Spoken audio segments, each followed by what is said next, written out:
Sean Lennon here with the Pro Wrestling Enforcer podcast, and today we are talking about Only Stars Wrestling. Everybody check it out, August 19th, Showtime at the Steel Yard at US Steel Yard, home of the Gary South Shore Real Cats in Gary, Indiana. And right now we have our special guest on the show, Dak Draper, coming on PWE. We're going to talk about his upcoming match against Warhorse, which is going to be live. And make sure to get your tickets also on FITETV. And Dak, we appreciate you being on the show. How is life going with you, my friend? Life is always good when you're Dak Draper. When you're the Mile High Magnum, everything is a little bit better. And so life is going very, very well for me. How's life going for you, Sean? Oh, doing well. Thanks. We've been busy. Well, doing well. You got Dak Draper. You got Dak Draper on today. Of course you're doing well. This is a great day for you. It is for sure. One of the premier athletes here on our show, PWE, and of course we're promoting your appearance at Showtime at the Steel Yard. Everybody check it out, FITETV. Of course, if you guys aren't familiar with Dak Draper, he's formerly of Ring of Honor, Future of Honor star. Got to see him get his feet wet in Ring of Honor, winning the top prospect tournament, a accomplished collegiate wrestler, as well as top independent wrestler in many different events. Also, the WWE Performance Center was a part of that as well. So we appreciate you being on the show, listing your list of accomplishments. If I missed any, go ahead and let me know. You know, there's so many accomplishments, I can't even keep them straight, you know? Definitely. Now, since your time in Ring of Honor, I feel like you're one of the hottest prospects. You know, do you feel underrated sometimes by the big promotions? I could be the highest rated wrestler that's not signed to a promotion right now, and I'd still be underrated. Right. Like, absolutely. I always feel underrated because the only people that know what Dak Draper is capable of is Dak Draper. And I'm capable of a lot. And I think people are starting to open their eyes to that a little bit more and start to look up and see Dak Draper. And so I think things are turning around for me a little bit. But yeah, I'm always going to feel underrated. I'm always going to have a little chip on my shoulder. You talked about my time in Ring of Honor. I feel like Ring of Honor could have gone better for me, a lot better for me. And so, yeah, I do feel like I'm still very, very underrated, possibly criminally underrated. Mm-hmm. Definitely. Like, what is the bar for the measure that you measure your success to? That's the thing. I think I'm the kind of person where nothing is ever going to be enough. I feel like every time I get to a goal that I want to get to, I want more. Like, I just wanted to be a part of Ring of Honor, and I got there and I was like, oh, this isn't enough just to be on the roster. Like, I want more. And I was constantly not happy with the spot I was in and wanted to be in a better spot. And I feel like that's how a lot of people that end up finding success in wrestling or in anything are, where enough is never enough. Like when I started at the Performance Center, it was just getting there was like, oh, what a win. But then you get there and you're like, well, now what? Like, you want more. Sure. Yeah, definitely. So. Well, we definitely have you on for this event upcoming, Showtime at the Steel Yard. You know, Warhorse, many consider to be internet fans' darling. And so what in particular are you looking to exploit in this matchup? Not just like the match itself, but the following of Warhorse, you know, trying to transcend yourself to get them on your side. Well, the thing is, Warhorse has all these fans that he has to answer to. Like, all these people, they like the things that Warhorse does. They like the screaming and they like the headbanging and stuff like that. I haven't seen anybody win a match by headbanging at their opponent before. And so I feel like when they see Warhorse, they see the flash and they see the screaming. But Dak Draper's also got the meat and potatoes. Like, I've got the panache, I've got the charisma, I've got the showmanship and stuff like that. But when it comes down to it, Dak Draper's got the meat and potatoes there, and that's something that I bring differently than Warhorse. And I'm not saying he doesn't have potatoes. He's got maybe chicken and peas or something. You know, it's not. It's a little different. Definitely. And I think this is a first-time matchup as well. You two have shared cards before. We've been on a lot of cards together. We worked for some companies together pretty regularly. We know each other very well, but we've never had a singles match against each other. So, yeah, you guys are the first to jump on that. So good on you. Thank you. Hey, you know, we're looking to exploit the biggest and best quality matchups we possibly can, and you know, a talented roster that we have, including you and Warhorse. It's no easy feat for us, but we're on board to do it. You know, it's what I'm saying is it's a lot easier than harder to do, you know, when you have great talent.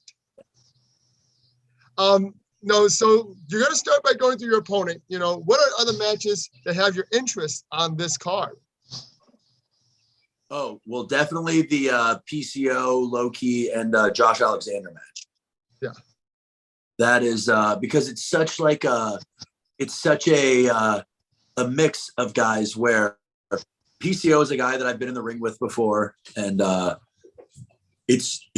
people don't realize how big PCO is, like how just massive. And he's got that like that dad strength where it's like he's got that like tendon strength too, where he's like big and strong, and obviously he doesn't feel pain. He's not human. And then of course we all know about Loki and how devastating it can be.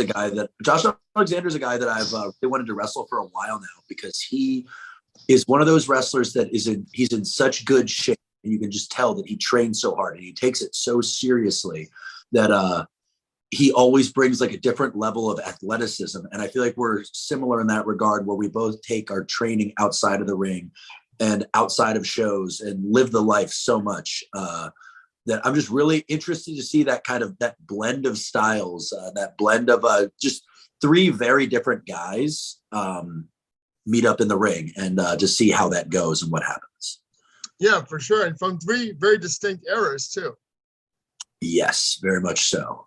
Yeah, that'll be exciting. Hopefully you'll be able to cool off a little bit after your matchup and check out the action from a distance. Exactly. I'll be counting pieces of the horse mane that I pulled out, you know. Definitely. Celebrating a victory. For sure. And that's what it's all about, I think, for professional wrestlers, is getting that chance to be out there in that crowd. And, you know, obviously you guys like to go out there and, you know, feel it after the matches have kind of warmed up a bit. So talk about, you know, do you feel like you have a chip on your shoulder? You've been in the ring with PJ Black, Flip Gordon, Dalton Castle, an insane triple threat with current AEW star Willie Yuta, Tony Deppen, and you're still clawing your way for opportunities. So how much are you going to use that as motivation? Oh man, and that doesn't even scratch the surface. Like I've wrestled years before. I wrestled Miro, the Wyatt family, Ascension, all those guys. Yeah, like it's one of those things where it's like I said, how it's never enough is how it's never enough. That's got to be what fuels you. Like once you're satisfied is when you stop. Once you stop moving is when you die. You know, it's like once you become stagnant, you might as well just stop doing it. And so you've always got to be reaching for something. Like I talked about Josh Alexander before, how he's the kind of guy that's always bettering himself. Even like he's not just bettering himself on show days. Like everything that he does is part of a process to make himself the best possible professional wrestler. And that comes from having a chip on your shoulder. And I feel like that chip on the shoulder for me is where when I started at the Performance Center, when I would see guys get opportunities that I thought I deserved. And I grew up a pretty spoiled kid too. So I'm kind of selfish. And so when I see people get things that I wanted, that rubs me the wrong way. And that just makes that chip on my shoulder grow and get a little salty too. Definitely. What does a typical day in the life of Dak Draper look like, whether it's a show day or not a show day? So regardless of the day, there's so much eating. I'm like twice the size of a normal person. I probably do about 3 times the eating, which is such a pain in the ass because I do 3 times the eating, but I've got the same amount of time as everyone else. So much time is spent eating and prepping food and shopping.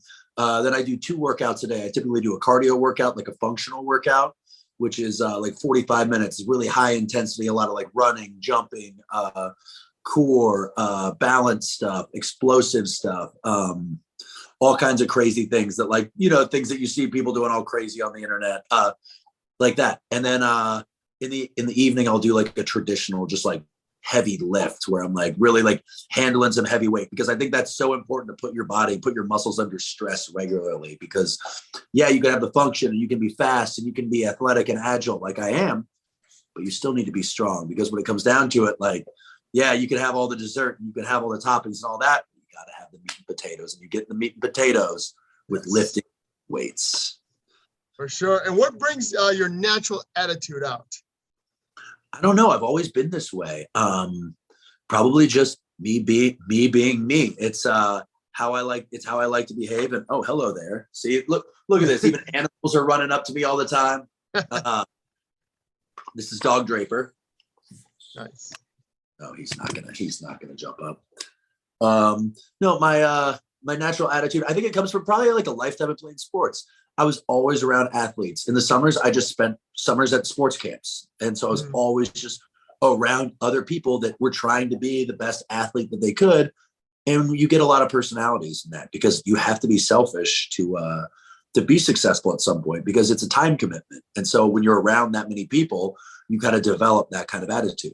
And so it definitely I think it's definitely come from just being around a lot of athletes my whole life. Definitely. And anyway, in the professional wrestling world throughout your life, you looked up to, that you feel like you were inspired by? Oh, there are a lot of people. My first favorite wrestler was Scott Hall. Nice. Well, of course. And then people that I've looked up to, that I've met more, that I've become friends with and known. Chris Hero is a big person that's been very, very instrumental in my wrestling career. He's someone that I talk to multiple times a week just about wrestling. I always ask him for advice, stuff like that. And he always kind of encourages me and gives me some really good advice. And Eric Cannon is another guy Eric Cannon he's a friend. He's a sounding board. He is someone that's been an advocate of mine when I felt like no one else was.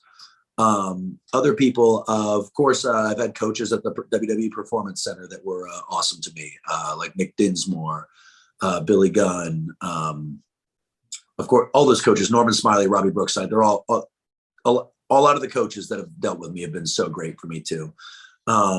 But lastly, I have to bring up Pat Tanaka, because a lot of people don't like Pat Tanaka.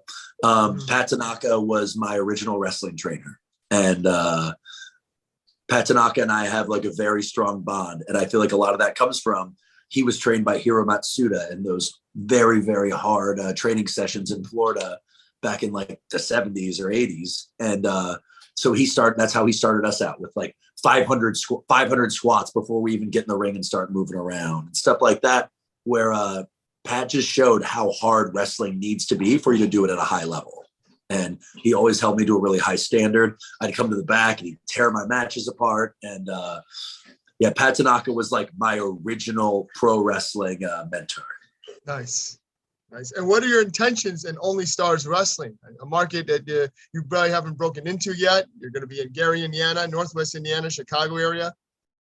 Oh, yeah. Well, my intentions are to take over. Just like most places I go, my intentions are to make an impression, which I'm going to do. And once I make an impression, it's to move on up. So the top of the card, I know we were talking about that triple threat.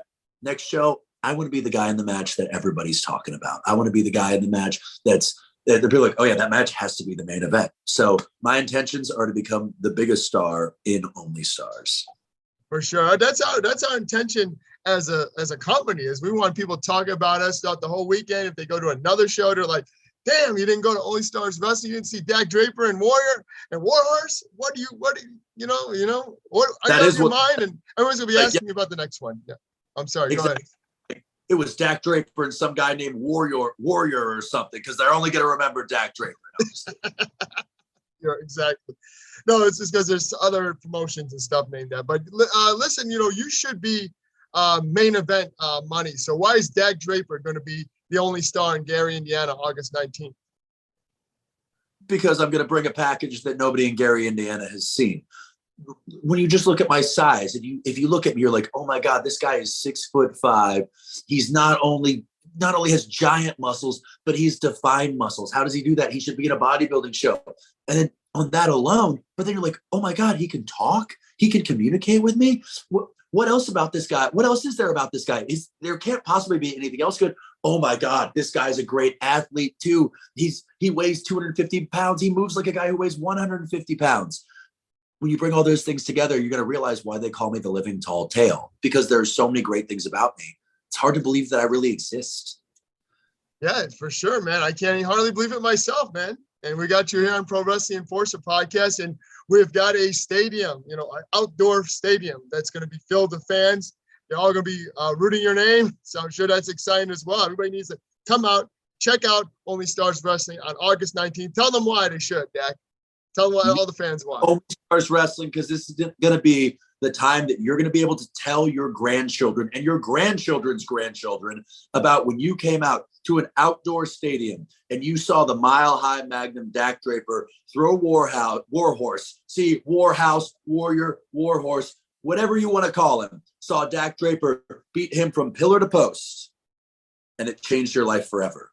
And if you don't come out to it, well, then shame on you. Hey, well put. Hey, Dak, I appreciate you being on Pro Wrestling Enforcer podcast.